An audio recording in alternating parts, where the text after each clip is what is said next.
بسم اللہ الرحمن الرحیم۔ محبت رسول اللہ صلی اللہ علیہ وسلم اور اس کے تقاضے۔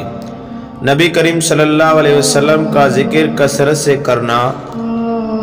ام المومنین حضرت امی عائشہ رضی اللہ تعالی عنہا فرماتی ہیں کہ جناب رسول اللہ صلی اللہ علیہ وسلم فرماتے تھے، جو کسی سے محبت رکھتا ہے تو اپنے دل اور زبان سے بکثرت اس کا تذکرہ کرتا ہے۔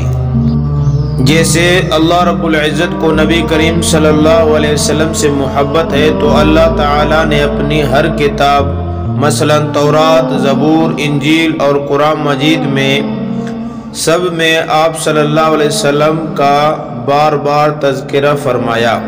اس طرح حضرات صحابہ اکرام رضوان اللہ عنہم اجمعین بھی جب اکٹھے ہوتے تو ایک دوسرے کو نبی کریم صلی اللہ علیہ وسلم کے باتیں سناتے، جیسے خوشی خوشی محفل کے لوگ بیٹھ کر آپس میں کوئی سویٹ ڈش سے لطف اندوز ہو رہے ہوں۔ اس محبت سے وہ آقا صلی اللہ علیہ وسلم کا تذکرہ فرماتے تھے۔